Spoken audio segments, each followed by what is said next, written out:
Hi guys, and welcome to another episode of Kabir Considers. In this video, I'm going to react to how I see the US after living in Europe for 5 years. So this is someone who has lived in Europe for 5 years. I wonder where he's lived. This is the question because Europe obviously is a big place. Many countries, in there, the cultures are very different. I mean, there are some things that are quite, similar across all the European countries, I think. But, each country has its own culture. And it's going to be fun just to see how each culture, if he's traveled around Europe, which I suspect he has affected his viewpoint on the States. So yeah, this should be a really interesting one. I just had a nightmare that I had to choose between 40 brands of toilet paper. It wasn't a nightmare. This is the US. Is there really that much I always choice enjoy of coming toilet back paper? to the US to see family, friends, nature. The nature is unbeatable, especially in a place like California. But living in the US is sort of like living in one big Hollywood movie. It's an experience. The good, the bad, and the ugly. And after 4 years in Europe, I'm back in the US Wow, was that guy showering outside, just on the street? moment. So let me show you how I see the US now. It's time to do some grocery shopping. And of course, I hop in my car and drive 2 blocks to my local supermarket. And why walk when one can Yeah, drive? should have walked. Grocery shopping is an experience, an adventure. You see, I'm used to only 1 or 2 choices of brands to choose from in the Netherlands. Here, there are like 50 brands. He picked a great country to stay in Europe. Netherlands is super cool. Like, I've been there, been to Amsterdam a few times. Really would recommend it. Really nice chilled out vibe. Everything to choose from toilet paper to sausages to coffee. Wow, Let's look at all see, the options. hazelnut, maple pecan. I'm gonna go with caramel spice this time. On one hand, the variety is amazing. On the other, it can take me up to 15 minutes to buy toilet paper. And oh, do you know about our national treasure, Costco? At Costco, you'll find anything and everything in extra large. Everything really is bigger in the US. Plus the free samples, and the cheap hot dogs, and yes, unlimited I do love the Costco hot dogs though. Love them, man. Onion, ketchup, mustard. Ah, drink refills. This is America. look at that. Holy crap, the selection is crazy. And while it's really nice to come back and see all this variety in the supermarkets from Safeway to Costco to Trader Joe's, it can be sometimes overwhelming when you have every single possible combination of coffee, toilet paper, and it can take me up to 20 minutes to buy a bag of chips. And the thing about free soda refills, while I still love the concept, and I loved it as a child, it's actually not so free because it's going to cost you in the long run in terms of your health. It's time to go meet some friends for lunch. And on the way there, I see them. Oh my. It's always a shock. The homeless. This is the part that Hollywood never shows. But life goes on. It's part of everyday life in a big city. But It's such a complex issue because ultimately you can put as many, shelters and schemes in place as possible. But if someone is still addicted to the drugs, which I think is the root cause of a lot of homeless people, the root reason why they're on the streets, if you can't get them off the drugs, can you really solve the problem? I don't know. It's a tough one. looking forward to lunch and the food scene in the US. From Asian to Mexican to everything in between, there is something for everyone. And fast food everywhere, every block, every mall, every day. No wonder everyone is so big. Damn, I already gained 20 pounds. But I know I will lose it all when I get back to the Netherlands. And during lunch, my friend mentions her son had an allergic reaction. Went to the emergency room. Luckily, he was fine, but they received a bill for $20,000. Whoa! And then my other friend tells me about the time he fainted, got transported to the ER, and was handed a $10,000 bill. It definitely This is crazy though. But those people didn't have insurance, right? Because the insurance pays for that, doesn't it? makes one think twice before deciding to go to the ER. And then we talk about work. which is the most American thing to talk about. And he tells me casually, it's fine, same old, had to work this past weekend. Still working 60 hours a week. And I think to myself, if I ever decide to return back to the US, I think it would be quite difficult for me to adapt back to the American way of life, culture, in terms of working, the number of hours, the stress. Why are the hours so high? Because it seems like the guy's in a professional job, which, you know, yeah, I'm not going to be naive and lie, you know. There were times when I was working 60 hours a week, but that was just like during peak times. It wasn't like the whole time.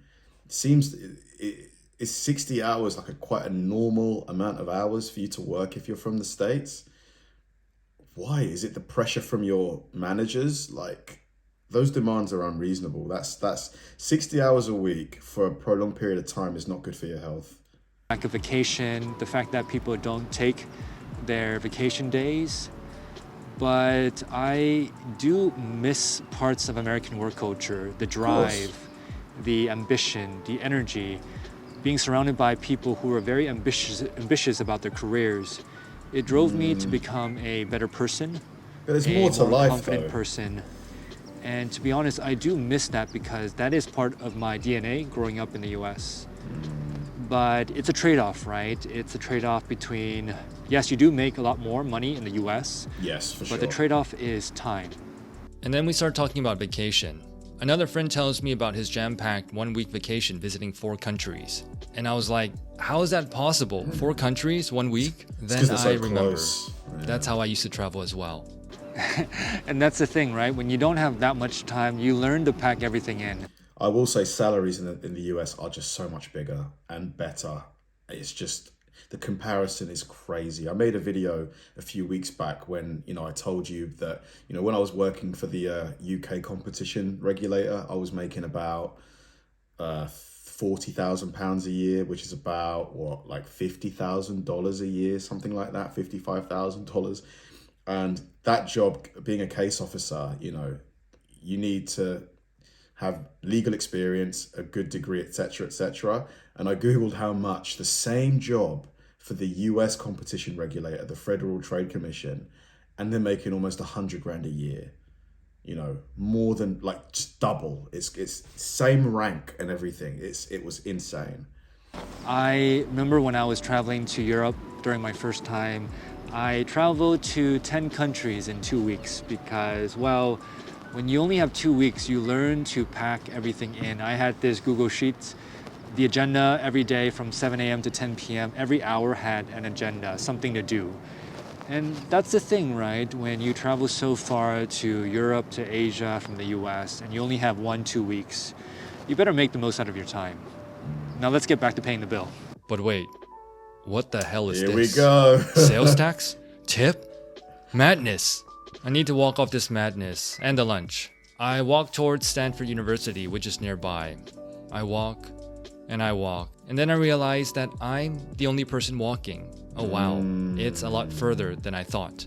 No wonder nobody walks in the The US. distances are much I bigger. arrived at campus to see a bunch of tourists.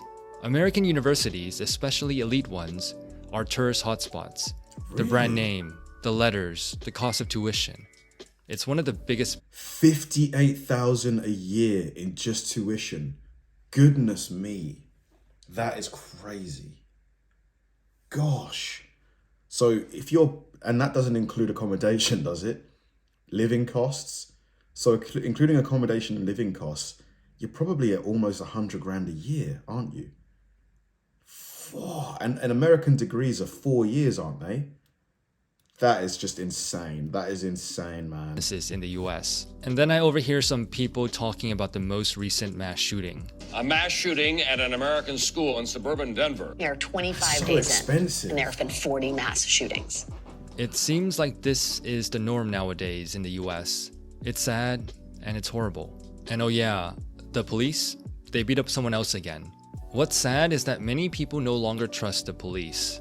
And I know plenty of great police officers, but all it takes is a few bad apples to ruin it spoil for the the rest bunch, of them. yeah. Now I wonder what the news outlets are saying. because I've stopped reading the news. It's it's like not this worth it. all-out war, CNN versus Fox. You get two different stories. It seems like such a divided country nowadays. I used to watch the news and listen to it all the time. And since the new year, I've cut that down by like 80%. Like in the morning, I'll have a quick scan, but that's really it. And my mental health is way better, genuinely. The news is just, I don't think it's good for you. It's just always negative. It's always like bad thing here, bad thing there. It's just not good. The left versus the right, Democrats versus Republicans, the police versus the world. And this is the thing that always shocks me when I come back now. How divided the country has become. I mean, you can literally lose a friend because of politics. That's The crazy. media has though. done a role in pitting this group versus this group as well. And it's sad because it doesn't seem so united anymore. It seems quite divided every time I come back, and it's sad. And the thing about the police, well, the police, they have such a bad reputation now when in fact they should be part of the community protecting people. And yes, there have been very unfortunate events that have happened, but when I think about the majority of the police officers that I have met in the past, they've been good people, genuinely good people. And nowadays we tend to label people based on this profession. It's a bias, when in fact I think it's wrong to do that. Of course. I think we should judge people based on their character, Of course. not merit. on a label that we attach them to. But yeah, I hope things get better. I don't think so in the short term, but I hope things get better. But hey, at least public restrooms are still free in the US. It's time to head to the mall to do some shopping and say hello to American consumerism and overly friendly customer service people. Shopping in the US is sort of like a game, looking for deals, getting credit card points. It can be extremely fun and addicting. But this is all part of the game of American consumerism, so be careful, or else you'll be in credit card debt like a dearth of Americans. Well, it's late and it's time to head home. And of course, there's traffic at 3 p.m. And this guy ahead of me just cut off the Yeah, I think high-speed rail would be a game changer in the US. Like California desperately needs high-speed rail. The traffic is just insane. New York has a subway system which is really good, so I don't think they need it just quite as much, to be fair. But California, considering how big it is, if you put high-speed rail there between, LA, San Diego, the other big areas, it would just take so much pressure off the roads. bliss. It's quite a shock to see bikes, cars, buses, motorcycles all merging together in one lane. It can be quite dangerous to cycle in an American city. I then go and meet some friends for a drink, and I meet all these techies. And of course, I get asked the popular question. Hey, so what do you do? I make YouTube videos. Oh, so you work for YouTube and Google, right? No, I just make videos. Oh, okay. So this is something that Americans do really well. We tend to compare ourselves against one another. It's a very competitive society. And we do this at a very young age. Which school, which college did you go to? What type of job, which company, who got promoted? It's part of the system. It's a very competitive society, in my opinion, compared to other societies. And I remember there was one time when I first started off my career, I was working in the Big Four accounting firm. And I went out to a bar with some friends. They were all investment bankers. And I was talking to this one girl who was an investment banker. And of course, we talked about what we did. And when I told her that I worked in a Big Four firm, she kind of looked down upon me and said something very judgmental. Wow. Like, oh, you only work at a Big Four company. And Immediately, that would give me the ick, man. That would give me the ick. If that was a date or some kind of romantic thing, I'd lose interest. I mean, really? Like, why would that matter to you if you're like... so I just remember feeling very crappy at that Of point in course. time, like I wasn't good enough.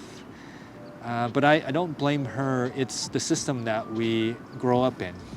And we tend to judge each other based on what we do. What a long, exhausting day. Just another. America's a great country. You know, it does a lot of things exceptionally well. You know, you can find probably the best doctors in the world. You know, you can, like, a lot of the media that's shown around the world is produced in America. Innovation, you know, big business. America does a lot of things really, really well.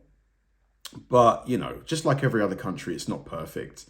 Like, to hear that 60 hours a week is quite a common schedule for people is just, that for a long period of time, that would wear me down, man. It really, really would. Like, it's just too much. Like, 60 hours a week over a 5-day week is 12 hours a day, not including the commute to and from work. Let's say you commute an hour to get into work. That's 14 hours. So then you've only got 10 hours to sleep. Let's say you sleep for 7 hours. You've got 3 hours to yourself. Like, but then you've got to get ready for work. Let's say getting ready for work takes you half an hour, 45 minutes. You've got 2 hours for you and your family. You know, man, that is just brutal, man. But hopefully that's not the norm. Like, how many hours do you work? Like, if you're from North America, how many hours do you work a week? Thanks for watching, guys, and I'll see you in the next one.